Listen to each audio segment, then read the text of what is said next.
In the previous video, I removed all the rust and repainted the deck. I got the hubs from a rebuild kit, and I put the links to everything I use in the description of the video. We're also going to be using this product right here. It does not come in the rebuild kit. It reinforces the deck right here where it holds the hubs, and it's thicker than the deck is.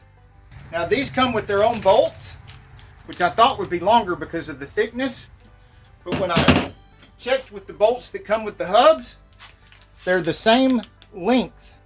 And I like the bolts that come with the hubs because they have this serrated edge here, which grips really well.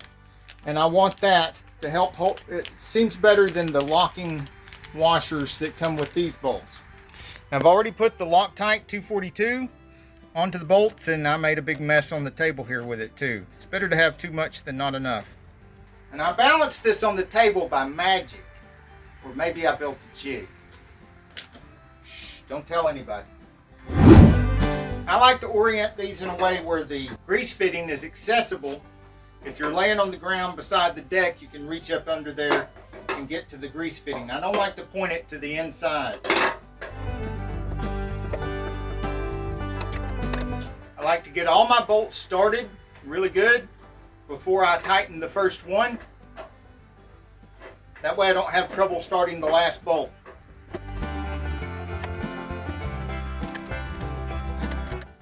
Put the little Ryobi, which is not nearly as powerful as the Milwaukee, but still, I'm put that sucker on 1, so it's on the lowest setting. That way I'm not over torquing these.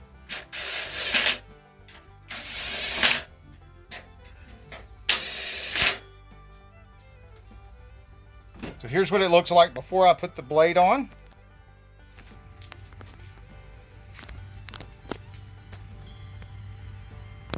Tigger, you gonna help out?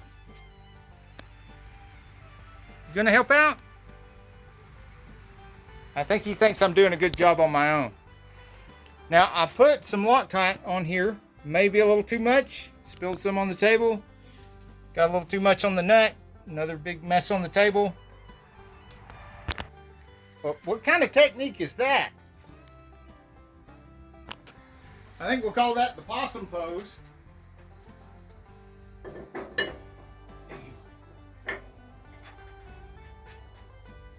Now, with these, make sure you've got the star points lined up really well before trying to tighten these. And this is a 24 monkey meters. And the other one I'm using, I have my glasses on, 13 maybe? Just, where'd my glasses go?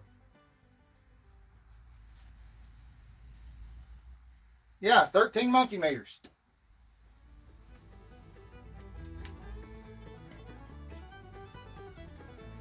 There we go.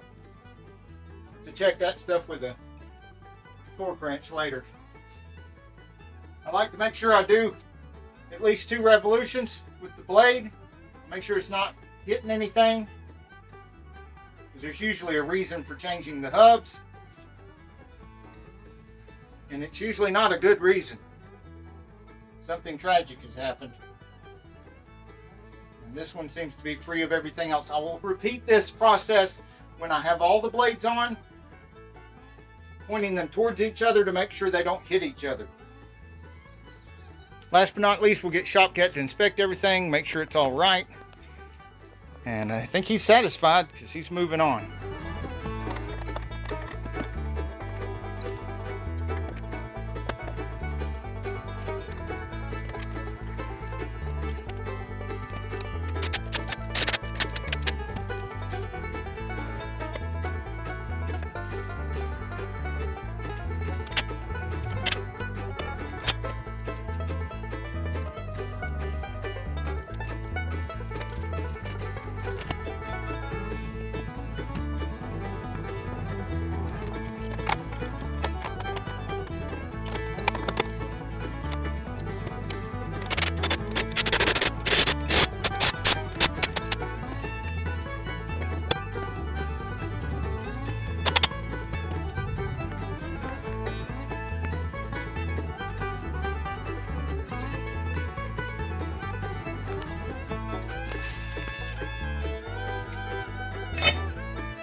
All the bolts that hold these on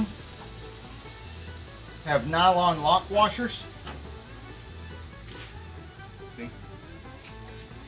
So I don't need to use Loctite on them. As a matter of fact, I can put just a little bit of anti-seize on the threads to make sure that sometime in the future, if everything's all rusty again, these will be easy to get apart, but they will not vibrate apart during operation because nylon lock washers. The part that protrudes goes towards the deck, and there's a washer with these bolts, a flat washer that goes on the top.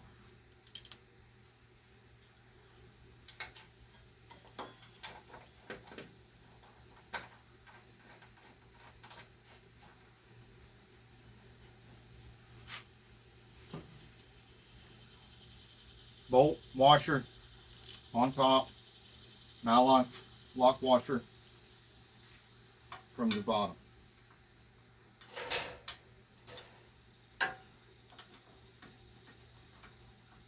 Cat, are you climbing that ladder again?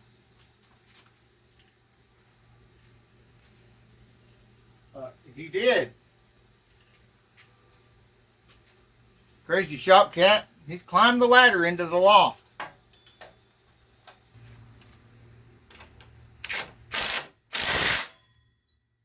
"14 monkey meters" is a little tight on these nuts, which means that they're probably 9/16. Yeah, that's getting kind of stuck on there. See, the 9/16 is just the smidgen larger than the 14 monkey meters. If you ever come across that where you're trying to get a 14 monkey meters on something that's real tight, then grab a 9/16. And that will solve the problem. But you don't want to be using a 9/16 on a 14 monkey meter bolt or nut because you could strip the bolt or nut. It's not likely because they are so close in size, but you want the tightest fitting tool that you can use.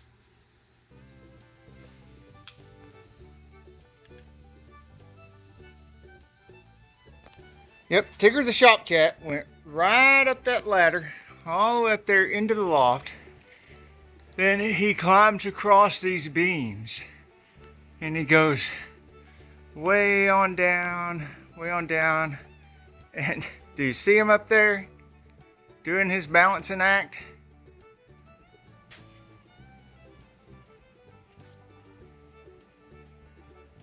What's going on up there, shop cat? Are the squirrels been getting in? Are you smelling a squirrel? So I made these shelves here and put them up there. They're way higher than I can use for anything practical, but shop cat can use them. Whoa. Yeah, you're impressive. Look how impressive you are. What an acrobat.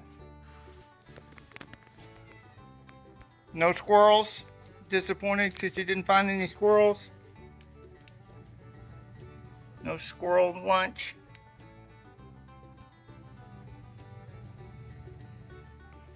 Yeah, he's disappointed. He didn't get to eat any squirrels. Alright, we got to get back to work, shop cat. Now, the Splatter shield has carriage bolts. I don't know what the official name is for this thing, but I call it the Splatter shield because if you run over something you shouldn't, and it tries to splatter all over everywhere, this keeps it from getting to half the area that it would have been.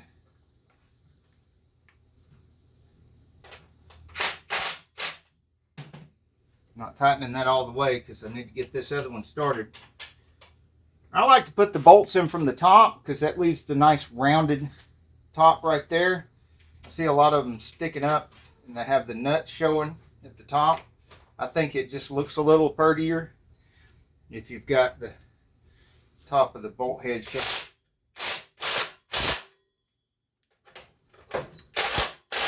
Nice rounded acorn look.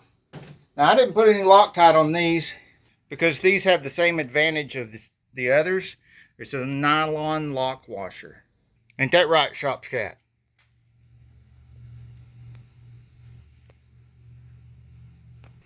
Okay, I cleaned up and repainted the spring. It didn't look like it had any problems that might cause it to need to be replaced.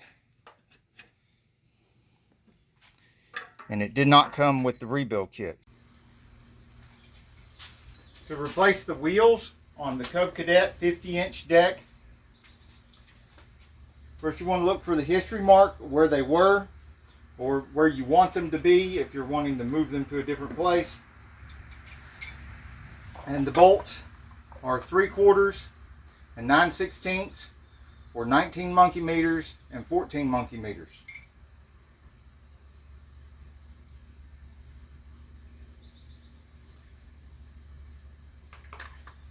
This recessed part goes to the outside. The part that sticks out a little bit goes to the inside.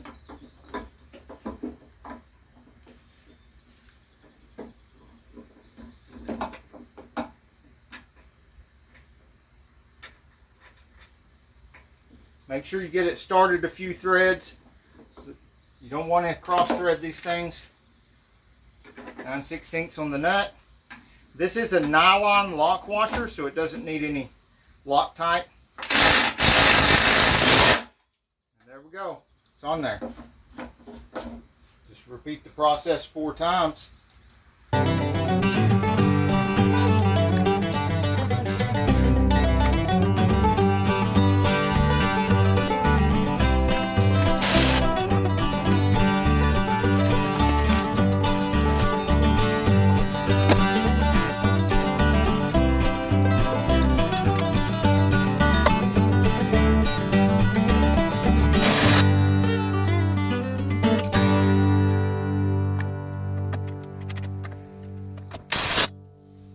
Under, and then go all the way to the left so that I can go left to right for the remainder of the install.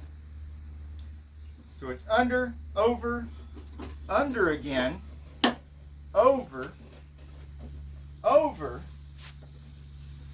and then under. Make sure there's no twists or anything in the belt. And then I need something to hold the belt, so I've got this rubber band here, because I'm going to have to install the deck on the machine. Now normally you'd be doing this on the machine, so you just go ahead and hook that up to the drive pulley. But since I've just rebuilt this deck, which is in other videos, and I will put a link to the playlist there for those videos, then I have this situation where I want this belt to be sitting right there. I'm using that rubber band, and it's going to hold it right there while I install the deck and get all my pins straightened out. I need to get that over there. I need to get that off. The pin's going to go through there, and then I'm going to pull that off and connect that to my drive pulley. And that'll be our next video, installing the deck, which will be linked right here. Hey, if you like this video, we got a whole lot more. We got tool reviews, we've got repair videos, we've got show car videos, hot rods, mod rods, you name it. If it's got wheels on it and an engine, it's probably on this channel. So subscribe, like, and binge watch Saneauto. Do not attempt anything you see or hear in this video. Serious injury or death may occur. Saneauto and/or Victor Sane cannot guarantee against improper use or unauthorized modifications of this information. Saneauto and/or Victor Sane assumes no liability for property damage or injury incurred as a result of any of the information contained in this video. Use this information at your own risk. Saneauto recommends safe practices when working on vehicles and/or with tools seen or implied in this video. No information contained in this video shall create any express or implied warranty or guarantee of any particular result. Any injury, damage, or loss that may result from improper use of these tools, equipment, or from the information contained in this video is the sole responsibility of the user, not Saneauto or Victor Sane. In layman's terms, please don't do anything you see me do in my videos. You end up unproducibly just like me. It's like Show them your groundwork. Show them what you can do on the ground. Yeah, there you go. Show them your groundwork.